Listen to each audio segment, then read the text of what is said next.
There's a silence that hits harder than any insult. When the world stops talking, when the people you thought would stand beside you are gone, and when the noise in your head is the only sound left.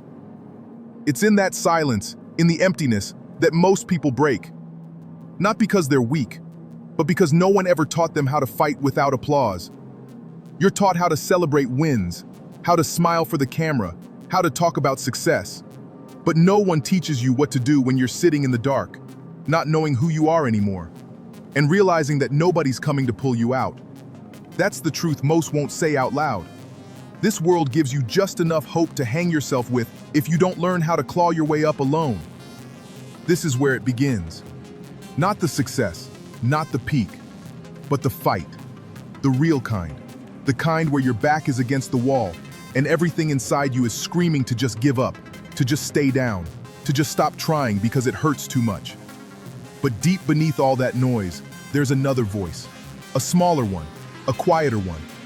The voice that says, "Not like this." It doesn't sound like a battle cry. It doesn't feel like a victory. It's barely a whisper, but it's enough. Enough to lift your head. Enough to get to your knees. Enough to make a decision, to not let this be the end. You won't rise with a roar. You'll rise with a breath, with a tiny, trembling decision that says, "I'm not done." That's how it starts. That's how every unstoppable person is made.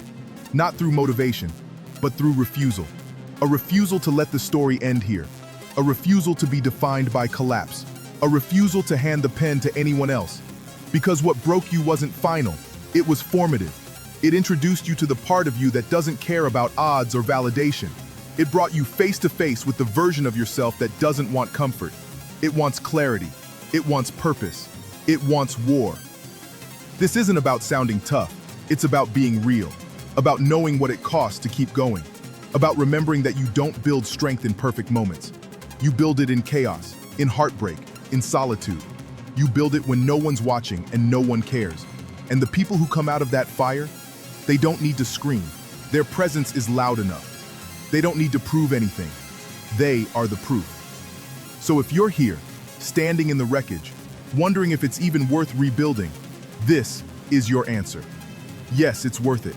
Not because it will be easy, not because it will be fair, but because you're still breathing. And if you've got breath, you've got power. And if you've got power, you've got a choice. And right now, in this moment, that choice is everything. You can get back up, and you will, because the world hasn't seen what you're capable of yet. But it will.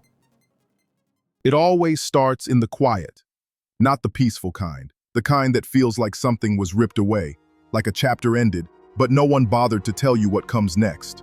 You're left standing in a space that used to be full of people, of plans, of purpose, and suddenly it's just gone.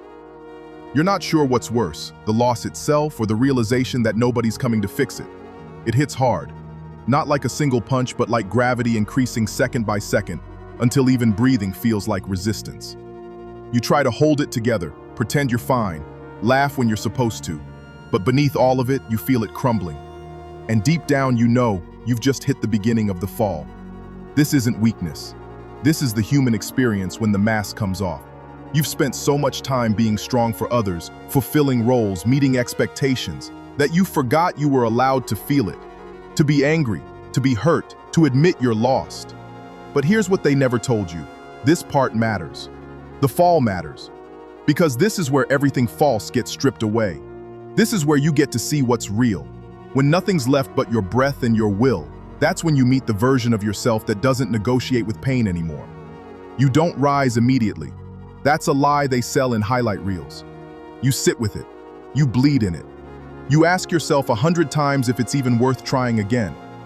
But there's a moment, small, quiet, nearly invisible, where something shifts. Maybe it's a breath. Maybe it's the way your hand grips the edge of the bed one more time. Maybe it's just the decision to not disappear today. That's the first climb. It doesn't look like strength, but it is. Because choosing to face what hurts instead of numbing it, that's the foundation of everything real. And what comes next isn't glorious either. It's slow, it's messy, it's uncertain. You take one step, then fall back two. You start building habits only to break them again. You speak strength into the mirror while your heart whispers doubt behind the glass. But this is still progress. Because what you're doing now is learning how to stand in your own power without needing the world to validate it. You're learning how to make forward movement your default, even when it's microscopic. The collapse didn't destroy you. It revealed you. It showed you what was too weak to hold you, what was never real enough to carry you forward. It gave you the opportunity to rebuild. This time, not with illusions or noise, but with truth, with clarity, with pain-forged steel. That's how the climb starts. Quiet, heavy, honest. But once it starts, there's no going back. Because now you know the ground. And now you'll rise to places that fragile versions of you never could. There's a trap disguised as wisdom that says, wait until you're ready. It sounds noble, it sounds smart, but it's the slowest form of surrender there is. Because the truth is, ready never shows up. Not really. Not when the goal matters. Not when the stakes are high. You will never feel fully confident, never feel completely certain. And if you keep waiting for that magical sense of readiness, life will pass you by while you're standing at the starting line, rehearsing what you should have already begun. That hesitation? That's not logic. That's fear wearing a mask. And you don't overcome fear by thinking. You overcome it by moving. It doesn't have to be perfect, it won't be. Your voice will shake. Your hands might tremble. You'll second-guess yourself a dozen times between the decision and the action. But none of that matters. What matters is that you take the step anyway. That you move forward while scared. That you choose progress over comfort. That's where the shift happens. Not in the absence of fear, but in the refusal to be ruled by it. The courage you think you lack? It's built in the doing. You earn it with every uncertain move, every imperfect attempt, every moment you say go when your mind screams, wait. And don't expect applause at first. Don't expect clarity either. What you'll get is resistance, confusion, doubt. You'll wonder if you're making a mistake. You'll wonder if anyone notices. You'll wonder if it's worth it. But underneath that noise, something powerful is happening. Momentum. One step becomes two. One choice becomes a habit. And before long, motion becomes your new home. Not because everything feels easy now, but because standing still has become unbearable. That's what rising does. It changes your threshold for stagnancy. It changes what you tolerate from yourself. You'll realize how much time you've wasted waiting for the right mood, the right sign, the perfect energy. You'll realize that feelings are unreliable. Some days you'll feel like quitting even while you're winning. Other days you'll feel unstoppable while everything's falling apart. The trick is to stop relying on emotion and start building on decision. You get up not because you feel like it, but because you said you would. You train, study, show up. On schedule, not on emotion. That's what separates people who dream from people who do. Dreamers wait. Builders move. So if you're standing at the edge of something new, don't wait for a sign. Don't wait for more confidence. Don't wait to feel less afraid. Those things come after. What comes first is one decision. Rise anyway, while unsure, while unprepared, while uncomfortable. Take the leap not because you're ready, but because you're done waiting. You don't get power by thinking about what you could become. You get it by acting like you already are. So move. Not tomorrow, now. That's how rising begins. Most people will never see the battles you fight. They won't see you standing in front of the mirror, trying to silence the voice in your head that tells you you're not enough. They won't see the mornings where getting out of bed feels like lifting a mountain. They won't see the nights where your heart pounds for no reason, where your mind replays every mistake you've ever made, where you hold back tears just long enough to get through the day. And they won't see you win those moments, not with glory, but with grit. Because survival in silence doesn't look dramatic. It looks like choosing not to quit when nobody's watching. These are the invisible battles, the ones that matter most. Not the ones you post about, not the ones you get credit for, but the ones that build you in private. You learn more in these moments than you ever will from success. You learn how to sit with pain without letting it define you. You learn how to carry disappointment without letting it crush your direction. You learn how to move forward when every part of you wants to shut down. And that's strength. The kind you can't fake, the kind you can't buy, the kind you only earn by walking through fire without an audience. There will be days when it feels like you're not getting anywhere, like all the progress you thought you made vanished overnight, like nothing's changing. But every time you resist the urge to give up, every time you stay in the fight a little longer than your emotions wanted, you add to a foundation no one else can see. But you'll feel it. That's what makes you different. You don't need a stage to rise. You rise alone, in the dark, where no one claps, no one cheers, and yet, you still rise. Understand this, surviving is not stalling, it's training. You're building endurance, tolerance, mental armor. The world may not notice the weight you carry, but it will feel the strength you built from it. When others collapse under pressure, you'll move through it. Not because it got easier, but because you got harder. You became the one who knows how to keep breathing through anxiety, how to keep moving through heartbreak, how to keep building in silence. You became resilient, not in theory, in experience. You don't need validation for every internal war you've won. The fact that you're still here, still pushing, still trying, that's enough proof. That's your legacy and progress. You don't always have to roar to be powerful. Sometimes power is quiet. It's the decision to keep going with a heavy heart. It's the act of holding your ground when your mind begs you to run. It's the refusal to fold. So when no one sees your struggle, when no one acknowledges your effort, remember this: you're not doing it for applause. You're doing it because this battle is building someone unshakable, and that someone is you. No one signs up for pain. No one asks for heartbreak, for betrayal, for failure. But here's the truth that most avoid. You don't become powerful without it. Pain isn't just a side effect of growth, it's the price. It carves you open, strips away the surface, and exposes what's real. It humbles your ego and puts your values on trial. It forces you to decide whether you'll let it define you or develop you. You don't get to skip this part. You don't get to evolve without enduring. You either face the fire or stay who you've always been. Most people run. They numb, distract, blame. Anything to avoid sitting with the discomfort. But the ones who change, the ones who rise, are the ones who stay. They let the pain do its work. They don't rush to escape it. They don't deny it. They ask, what is this trying to teach me? That question changes everything, because now you're not a victim of the hurt. You're a student of it. And pain, when faced directly, becomes the most honest teacher you'll ever have. It doesn't flatter you. It doesn't lie. It shows you exactly where you're weak and dares you to do something about it. Some of the strongest people you'll ever meet aren't loud about what they've been through, but you can feel it in their presence. You can tell they've been tested. Their confidence isn't fake, it's forged. They didn't just survive the worst moments of their lives. They used them. They turned every scar into a strategy, every failure into fuel, every crack into a new layer of strength. That's what pain gives you, if you're willing to earn it. Not through resistance, but through acceptance and action. It's easy to fall into the trap of asking why. Why did this happen to me? Why didn't it work out?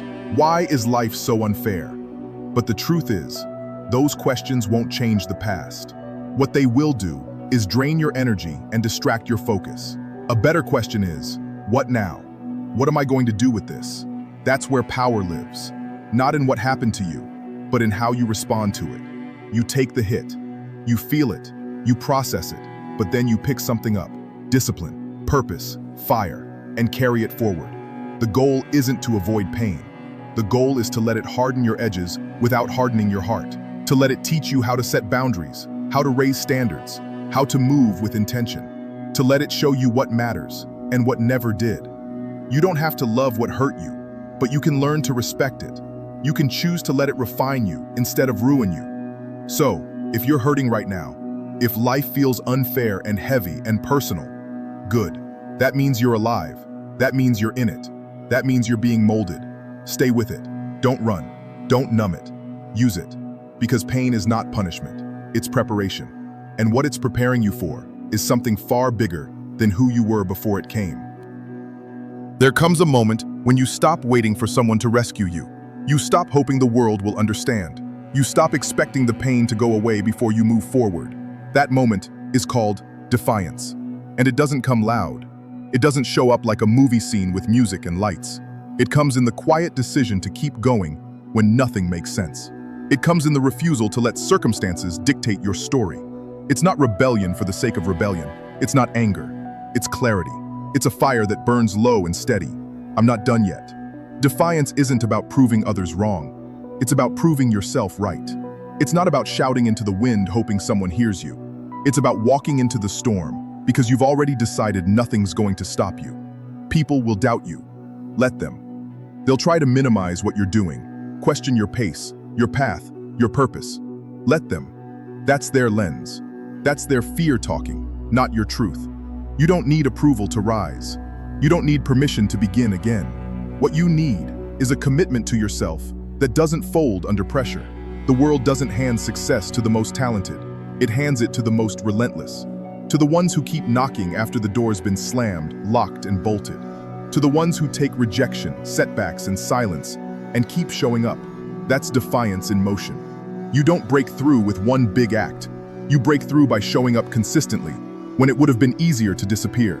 The moment you decide that your path is yours, no matter how long it takes, that's when the shift happens. And don't expect understanding. Some people will never get it. They've settled. They've stopped trying. They'll think your hunger is arrogance. They'll mistake your standards for ego. Let them talk. Your job is not to convince them. Your job is to continue. Every step forward you take, even if it's small, separates you from the crowd that gave up when it got hard. You become the exception, not by magic, but by decision. A choice you make again and again, even on the days you don't feel like it. Defiance looks like discipline. It looks like saying no to comfort. It looks like early mornings, hard conversations, and relentless self-respect. It's not dramatic, it's daily. And when you live that way long enough, you don't need to scream anymore. People start to feel it. You become the proof of what's possible when someone refuses to be defined by their circumstances. So if you're stuck, doubting, hurting, good, that's where it starts. Not when you feel ready, not when the fear disappears, but when you finally draw the line and say, I don't care how many times I fall, I'm not quitting here. That's defiance. It's not loud, it's not flashy, but it's unbreakable. And once it kicks in, nothing, not failure, not rejection, not silence, can stop the rise that follows.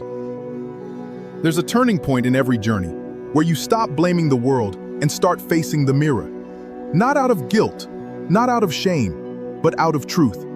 Because as long as you believe life happened to you, you'll stay stuck in a loop of powerlessness. It's easy to point fingers at what hurt you, at who left, at what failed. But power doesn't live in excuses, it lives in ownership. And owning what broke you doesn't mean accepting fault. It means claiming responsibility for what you do next. It's not about saying, I deserved it. It's about saying, I decide how this shapes me.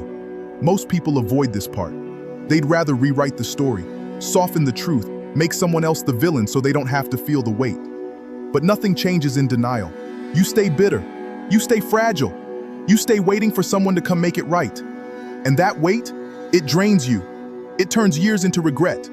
But the moment you stop waiting and start owning, even the ugliest parts, that's when you begin to rewrite the ending. That's when you start to rebuild from something real. It takes courage to say, yeah, that broke me. To admit that it shattered your trust, stole your confidence, left a hole you're still trying to patch.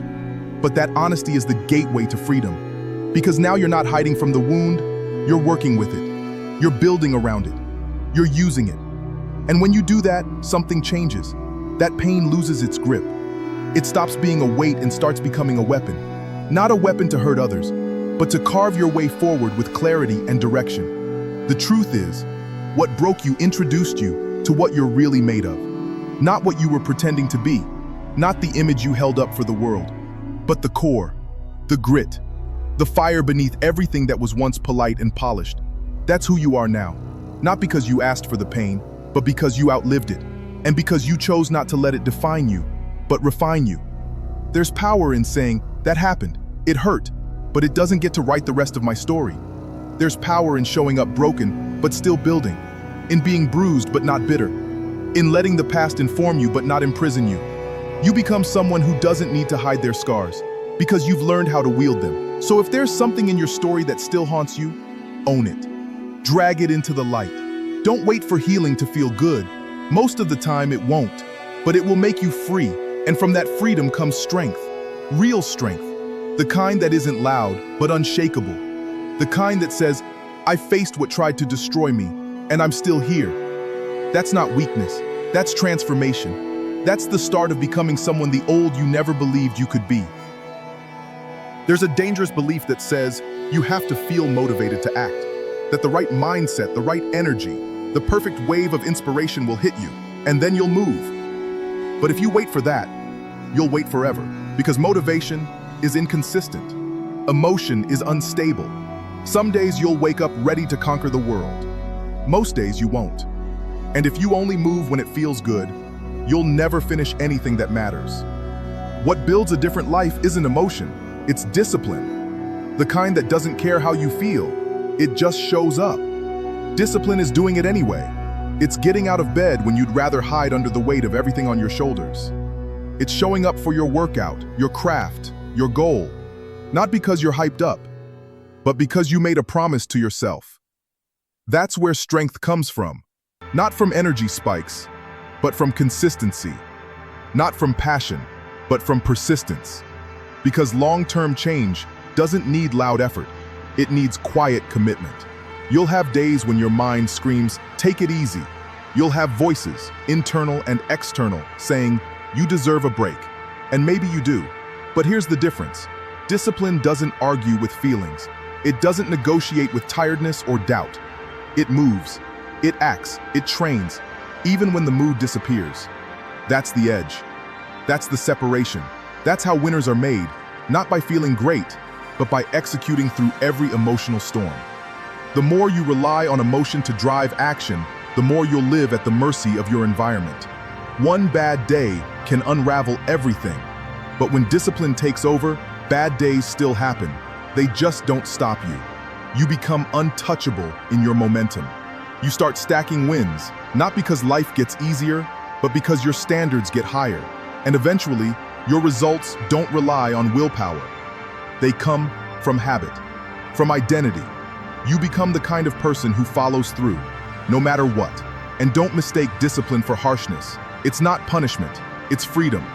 It frees you from regret, from chaos, from the roller coaster of inconsistent effort. It gives you structure when your mind is cloudy. It gives you movement when your emotions want to shut everything down. And it gives you power, because now you're no longer a slave to how you feel. You're in control, fully, completely. So the next time you don't feel like it, good. That's the cue. That's the signal that discipline has to take over. You don't need to feel inspired. You don't need to feel strong. You just need to start. Action breeds clarity. Action breeds power. Every time you move without waiting for permission from your emotions, you build something unshakable. Trust in yourself. And once you have that, nothing can stop you. Not failure, not fear, not fatigue, because you've trained yourself to move anyway. There's a point in every battle where the noise fades, the energy drops, and the world grows quiet again. It's not the beginning, and it's not quite the end. It's the stretch where most people give in, not because they're weak, but because they're tired, bone tired, not just in their body, but in their spirit. They've been swinging for so long with so little visible progress that quitting starts to sound like relief. That's the danger zone, the quiet after the storm, the moment when comfort starts whispering louder than purpose. And that's where you find out what you're really made of. See, the real fight isn't in the first few rounds. That's when adrenaline carries you. That's when motivation still lingers. But what happens after round 10, round 20, round 40? When your back's against the wall, your lungs are on fire, and no one's cheering anymore? That's the truth test. That's the moment when the voice inside says, it's not working, and you have to answer, I'm not done. That's not just motivation. That's identity. That's knowing you were built for more than momentary effort. You were built for war. Everyone wants success, until they realize it's not an event, it's a process. A brutal, drawn-out, often thankless process. You win not by showing up once, but by showing up again and again long after the excitement dies. Most people can start. Few people finish. Even fewer push through the middle, the messy, uncertain, brutal middle. But that's where everything shifts. That's where mental toughness is no longer a phrase. It's a necessity. You stop looking at how far you still have to go and focus on the only thing that matters, the next step. You'll question everything in this stage, your plan, your pace, your purpose. It's normal, but questions don't have to stop you. They can sharpen you. When doubt creeps in, don't run from it. Face it, use it. Let it refine your focus, test your grit, and recommit you to the path.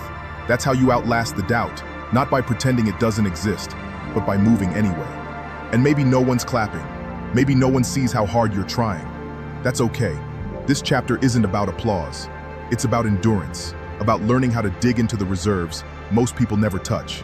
It's about staying in the ring with life long after it thought it knocked you out.